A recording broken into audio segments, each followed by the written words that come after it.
I'd never been to a co-working space before I opened one. So you came across this property offer here. You rented an entire house with no idea what to do with it, but the house looked nice and you liked the location. And then you just opened the door and looked what happens. Yeah. Really? Much. Yeah. Is that? Oh, I just made this up. So this is how it works. You're pretty spot on.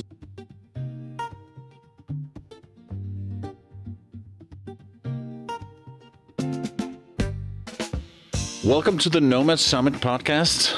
I'm here with Christoph, and wow, Christoph, we're on video. This is a very special episode today. For the first time, we're not sitting in the darkness and we actually see each other. And possible is this today also because of our amazing guest that we have. Well, technically, we're his guests. Oh, is that how this works? Yeah, because we're in your place, Isaac. True. Okay, Thank you for letting us in and letting us use this fabulous studio. You're very welcome. Thanks for having me on your podcast. So we're in RealSpace co-working space, RealSpace co-working Thailand. Chiang Mai. What's the real official name of it? Yeah, I mean, there's two branches now. Actually, there's RealSpace co-working, and there's RealSpace Creative. So I guess technically right now we're in RealSpace Creative, which is housed within the RealSpace co-working building. But a new brand we just created. And we'll get down to that during the next maximum 30 minutes. So RealSpace and Isaac have been a long-term partner now of Nomad Summit here in Chiang Mai already. We have worked together at the Revival event in January 2025. The next one in January 2026 is upcoming, the biggest and the best Nomad Summit yet. And again, on board with our local partners is RealSpace. And Isaac has a very interesting story. So for those of you who are listening and now watching our episode regularly, you might know that we just recently interviewed a group of 3 co-working space owners. That was in episode number 20-something. We will link that in the show notes below. That episode was all about like how people come together to found a business and how they work and find their team spirit. Today, we're talking about a kind of a different angle.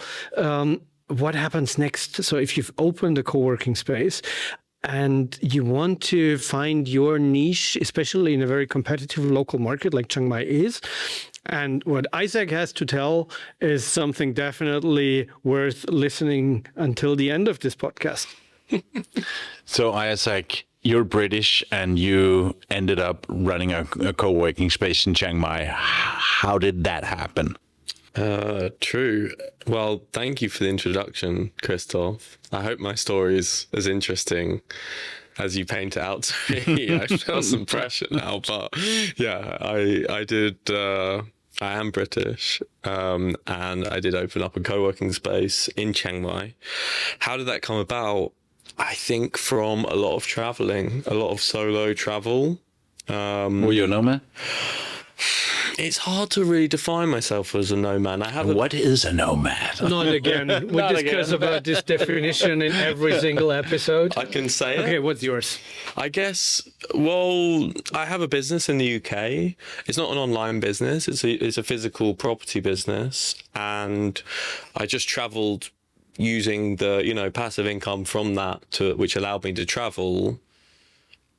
I mean, yeah, technically I can manage it online with my business partner in the UK who does the on-site kind of stuff.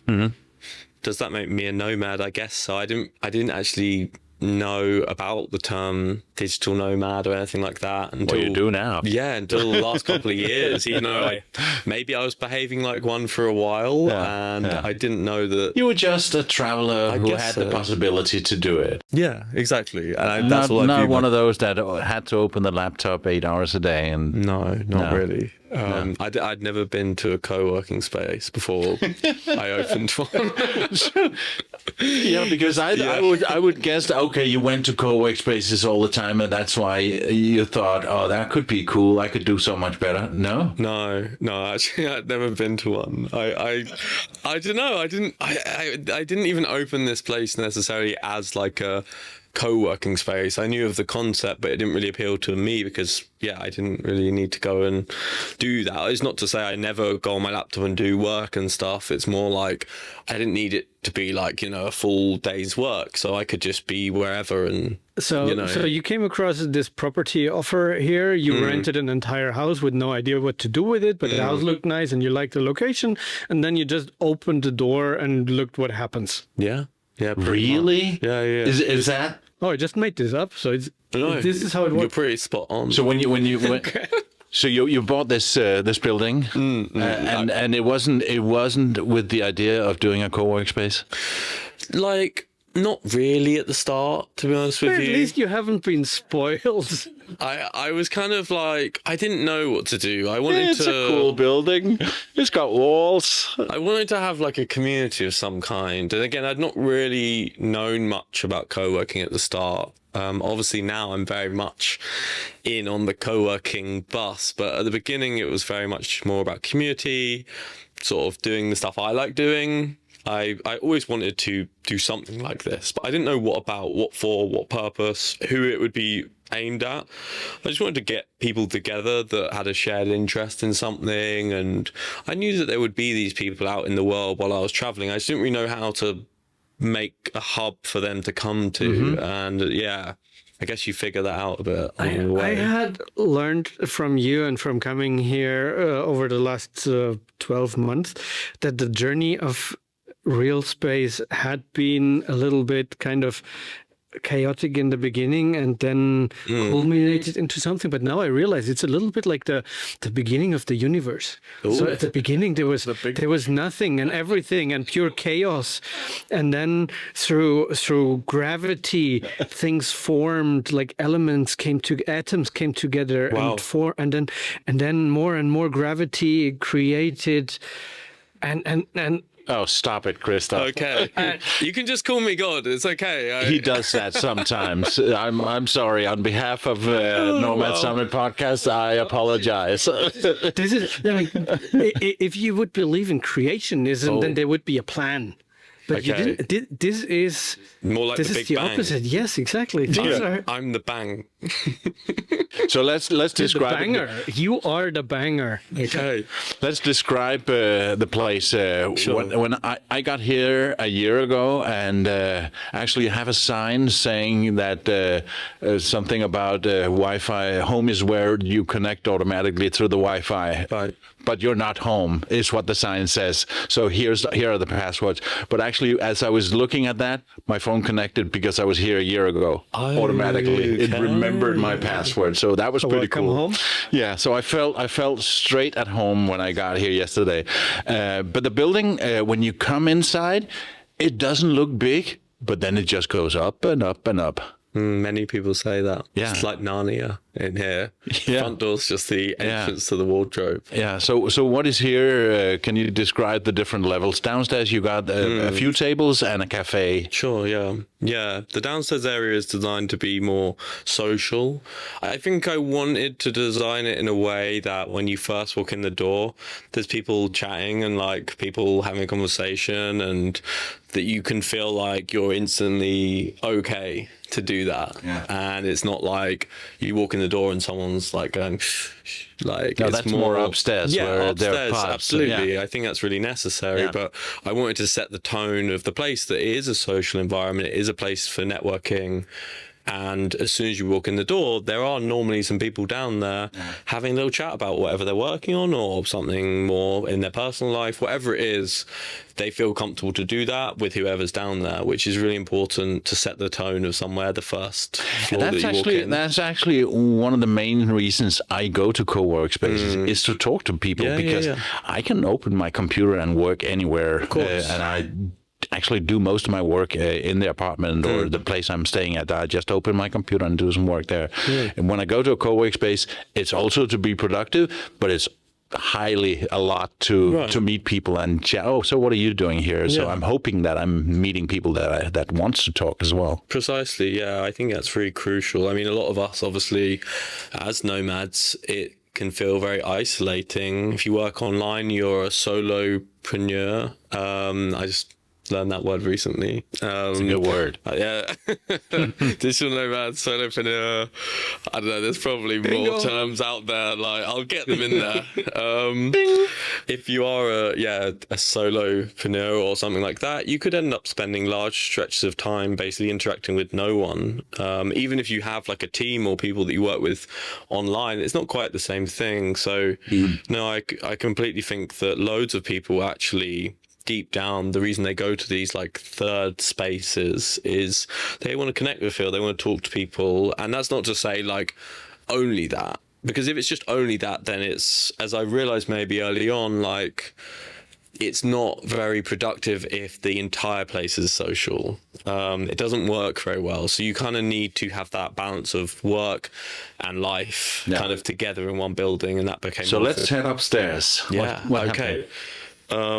So yeah, that's the first floor. The second floor, and we talked a bit about this, about what's ground floor, what's first floor, depending on the culture. But let's say we started with the first floor. So then we start with the ground floor. With the ground. No, you can say first floor, whatever. It's a real minefield. Yeah, let's go with local standards. What do the Thais do? Let's. I mean, we're in Thailand, so Right, we are. But what do they do? I've seen both. I've seen G. I've seen one at the bottom. Yeah. I've seen it all.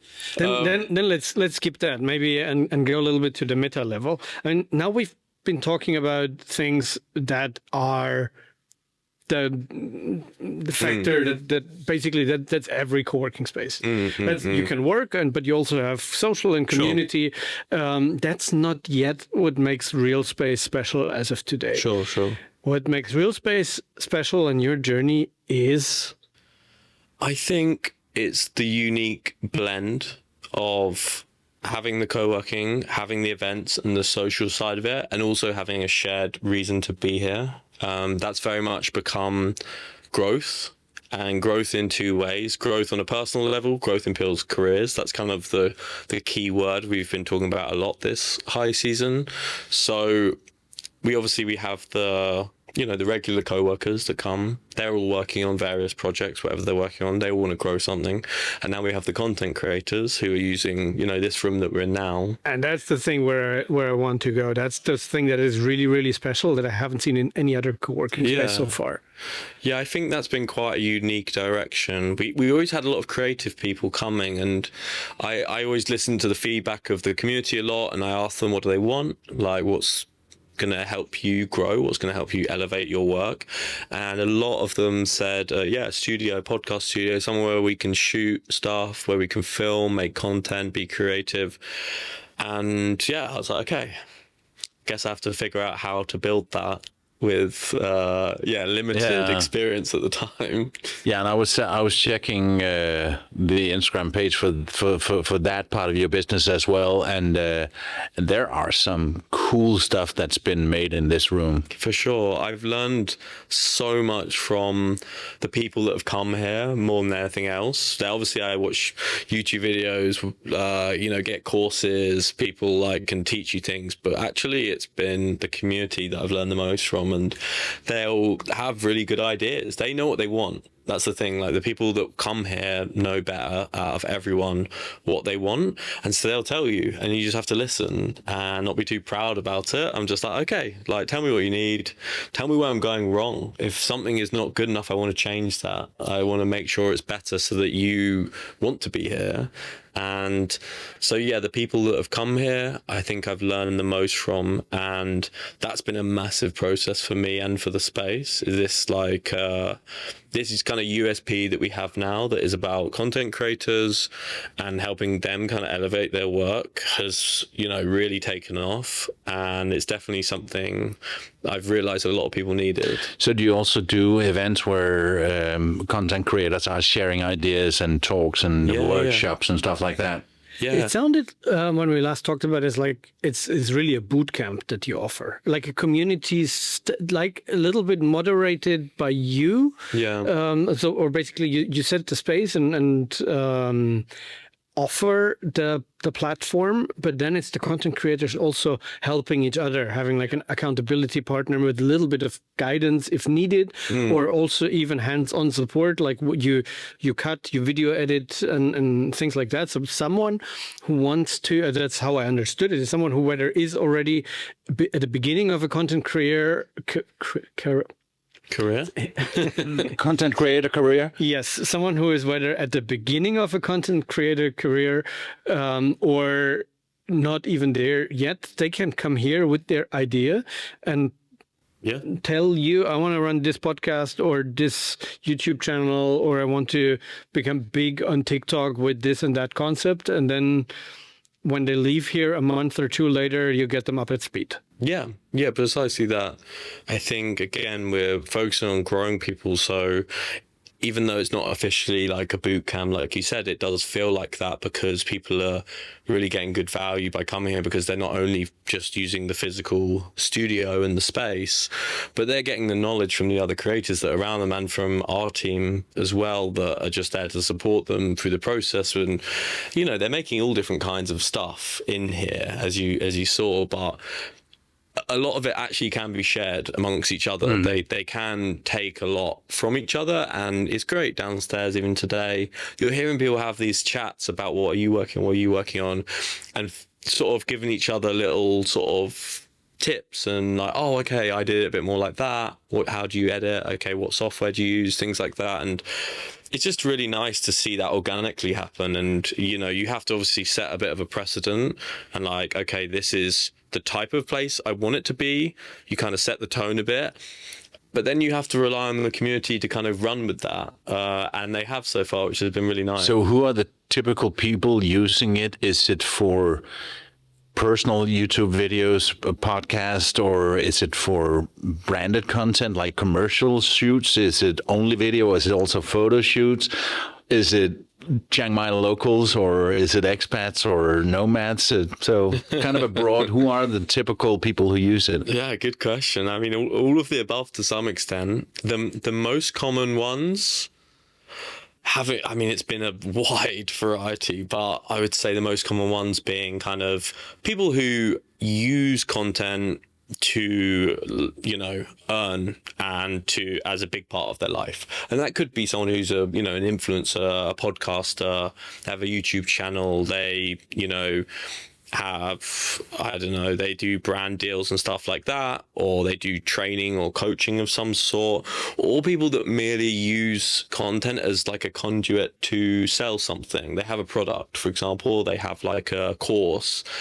The content part of it, they're not too bothered about it. They're just like, okay, I know I need content, I value it, but I'm not a content creator. And we've had probably at least, you know, 40% of people, I would say, have come and they're like, I've never really barely been on camera before, but I know that I need this for my personal branding. I know I need this for my product. And that's great because we're like, okay, just have a seat. Like we'll figure it out for you. Like, don't worry. We'll even edit it for them as well. And they're like, oh, perfect. I thought I was worried I was going to have to do this. So that's actually a really good audience to have as well. And if you as the listener now still only have us in your ears as you're used to, switch over to YouTube, where on your screen probably we'll have the video on Spotify as well. So we're sitting here in a studio that is, behind the camera, you don't see that, but around us here. We got 1, 2, 3, 4 lights and a little thing over here and a backlight and a down There's there. Everything you need. So it is kind of soundproof. There are really good microphones. And there are, on this side here at the wall, these backdrops, like a green screen and stuff. So basically with whatever kind of studio production you come here, you find here whatever you need, and I guess Palle is cutting this into the video version. Yeah, I'm filming a little bit here with my iPhone now, so I'm gonna put this in. Yeah. Maybe I should have cleaned the lens. So yeah, this is the infrastructure that you need for all kind of things, and especially with the green screen. For sure. Everything is possible here. Absolutely. No, I had someone this week do a cycling tutorial, and he brought up his bike up here and we did it on the green screen. It was a lot of fun. It was like I actually love getting to work with the content creators, and they have their unique ideas and I can sort of shape them with them, which is always nice that you got to dip your toe into kind of someone else's world just for a day. So I'm normally I come from a radio background, so I'm normally not doing videos.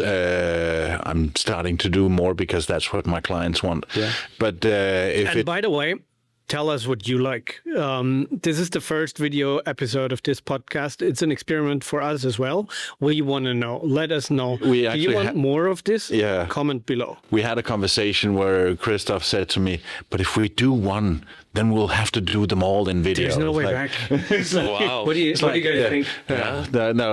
This is an audio podcast, so whatever. Supported with visuals. Yeah, but if I'm doing a podcast that I'm in front of my microphone and I'm building a quiet space in my closet in my Airbnb or wherever I am, but I could come here as well because I know that you have some phone booths basically for Zoom calls, but I can use that as a voiceover booth as well, I guess. Of course, yeah. It's fairly soundproof and padded walls and stuff. Yeah.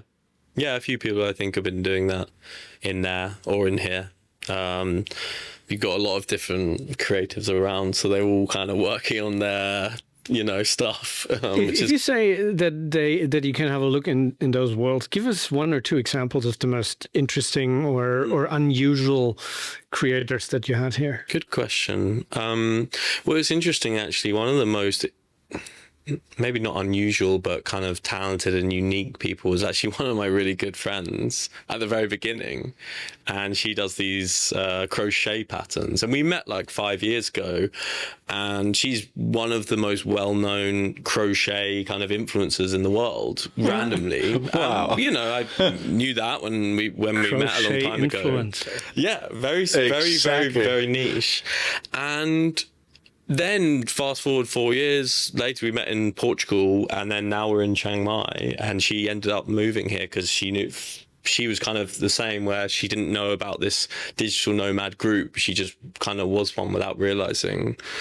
And then I built the studio, and now I was like, oh, by the way, do you ever do videos and stuff? And she was like, yeah, I'm going to start a YouTube channel for showing people how to make my patterns. That is cool. And so she started filming in here, and it's like really amazing, the content. And I was like, wow, I can't believe that after all this time being like almost in awe of someone and what they've built as their business, now they need me for something and I can help them. Was really nice feeling. I mean, that's just one obviously quite specific example of this very, very niche product, but that is still super popular worldwide. I have a cycling psychologist who does his content in here. cycling psychologist. Yeah, that's a very unique one. I really like that. Let's see who else makes stuff. Turkish guy who does ads in Mandarin. Obviously. That's one of my favorites. On the Chinese app called Douyin, I think. He's very popular on there. I mean, I guess it's quite unique for Chinese people to see a Turkish man. How about a Turkish man that teaches Mandarin while crocheting on a bicycle? That's the next idea. Yeah, I'd watch that. Yeah. Let's talk a little bit about Chiang Mai, because you were, I guess, you didn't just go from Brighton to here. You went all over the world. What was it for you that attracted you so much to Chiang Mai that you decided to stay? Besides the legends of the Nomad Summit. Yeah, of course.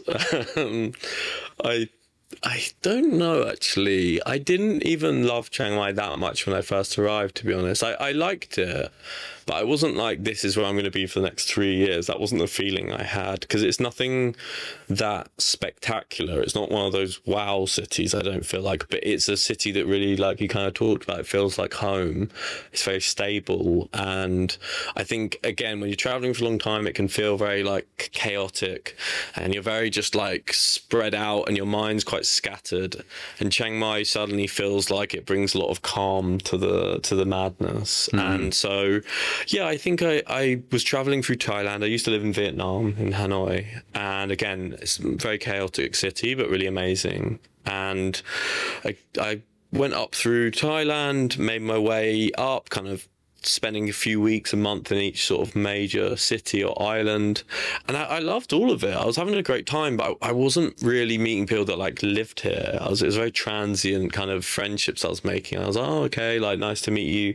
You're here for a few days, and you're heading off somewhere else. Great, like, and it made good friends, but they weren't, long-term connections. And Chiang Mai was the first place. A lot more people I spoke to were like, oh, we live here. We've been here for 5 years, or we're here for the year, or whatever it was.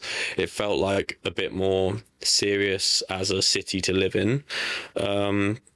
Then you got this offer that you could not refuse on this building. So, yeah, I suppose that came. Do you also like live in the basement here, or do you? Legend has it.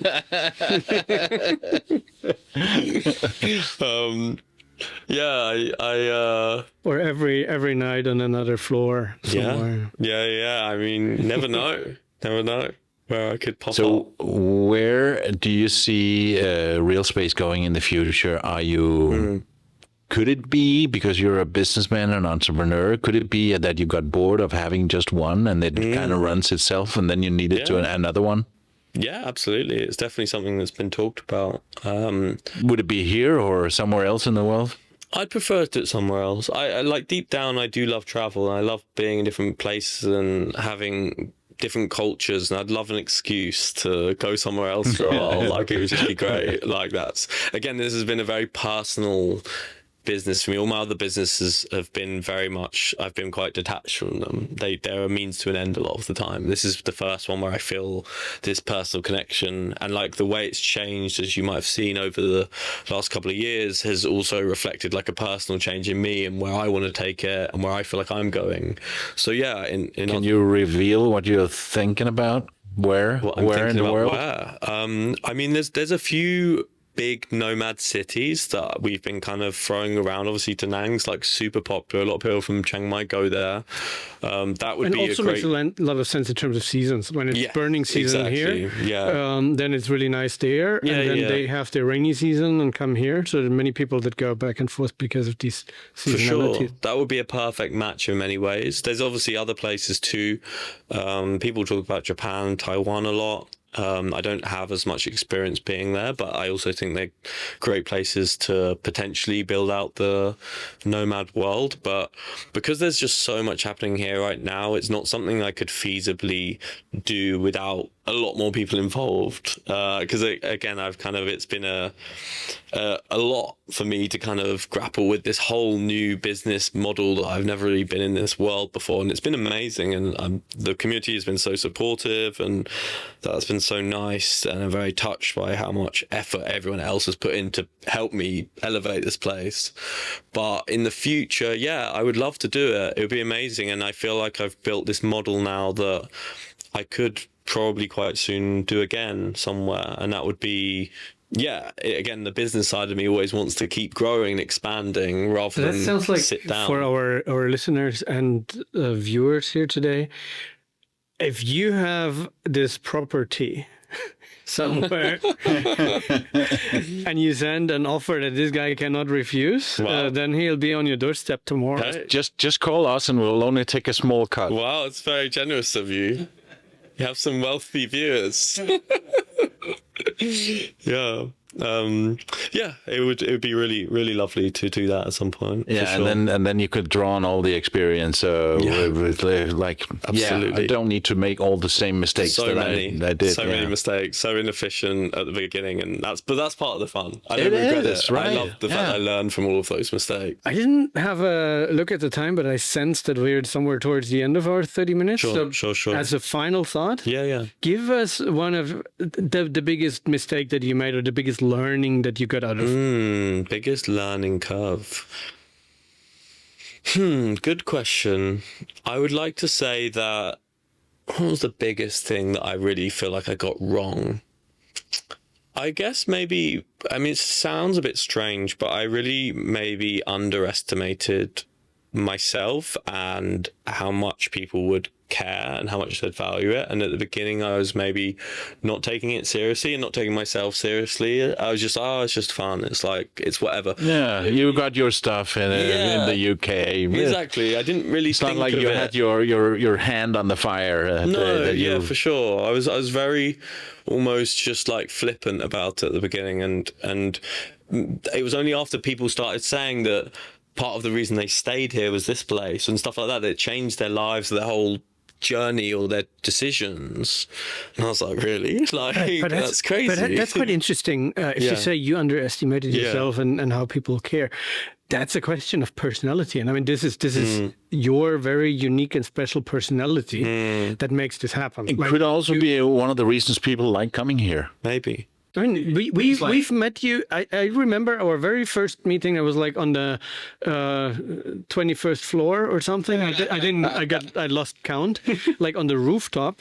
Yeah. There was a birthday party that someone from the community organized. So you were, I think, I don't know the backstory, but probably, as I know you now, quite generous when someone said, "Can I have my birthday party on your rooftop?" And you said yes, because that's what you always do when someone does a nice proposal. And so we showed up as the Nomad Summit team with some kind of proposal. I don't remember, but I was pretty sure if I had asked anybody else, they would be like, "Yeah, I need to look at my calendar and don't know." But you were like, "Yes." No questions asked. So I think we were proposing some kind of community event like next week or here, and you were just like, "Yeah, let's do it." Yeah, it was a great event. I remember actually now. And these are the things that are, I think, very unique about your personality running this place. And that, again, in return, makes people care. Yeah. Yeah, that's a good point. I think it's nice to be free to kind of be open to ideas, and people obviously nowadays there's so much, and sometimes that's hard to like know where do I put my attention. And it's lucky we've got a much bigger team now and I can kind of delegate a bit more, but I want to keep that particular element still always alive of like, okay, like we're open to stuff here, and like, you know, you can fail, you can mess up and you do things wrong, and that's all right, but we can at least kind of try out stuff and always keep those ideas flowing, because the members will always chat to me about what they think for the place or for their business or whatever it is. They'll come to me and tell me all of their big ideas, and I'm very flattered that they want to come to me with that. And even if it's like, you know, a terrible idea, it's still very nice that they thought they would like speak to me about it and see, and we can just chat about it, and I'll be honest with them. Yeah. I know that we were wrapping it up, but let's just end by giving a shout out to the team. What kind of team do you have, and are they good people? They're amazing people. I feel very lucky. I met a bunch of them. Yeah. No, they're great. Obviously we've just grown, but I've still wanted anyone that kind of is part of the team, I really want them to understand the vibe and understand what I'm trying to build and be part of that and see that enthusiasm from them and to feel that, because you know, you can have many talented people, but if they're not really aligned with where you're taking the place, it doesn't really fit. But fortunately for me, everyone now on the team is like, yeah, let's go. And we have fun. Like, we do a lot of creative stuff. We do silly videos still. I let people, you know, have their freedom, because that's the kind of energy I want to have around. People walk upstairs and we're filming something and they're like, oh, okay, what are you working on? And it's that sort of energy, and everyone on the team is kind of part of that. So it's really nice that they do care as well. Yeah, that sounds very much like the Nomad Summit team as well. And that's maybe why things work so well. Yeah, so yeah. If you, at your screens at home or wherever you are, get intrigued by this and you want to come here, what's the best way or the best timing to reach out, to book, to... Yeah, any time, I guess. Walk through the door. Yeah, walk through the door. Drop us a message. There's a high season here, so I guess there are preferred season where it's easier to find a spot and stuff. Yeah, I mean, we're pretty busy at the moment, but we've expanded a lot. We've got a lot more working areas now, which is great. So there's normally a spot for someone who wants to just come in for a day and see the place. So come in for a day, see the place. It's in Chiang Mai, very close to the big central shopping mall here in the city center, and the area where all the nomads hang out. Yeah. It's very easy to get here, and then you will meet Isaac the legend in person. Mm-hmm. Thank you so much. He will also be around at the Nomad Summit, maybe with a camera. Let's see. Yeah, for sure. That sounds great. Thank you very much. Thank you very much for having us. Thanks for listening. Thanks for watching. If you liked what you've seen and what you've heard, hit the like button, click subscribe, and share it with your friends. Until next week. Bye-bye. See ya. Thank you. Bye-bye. Produced by radioguru.co.uk.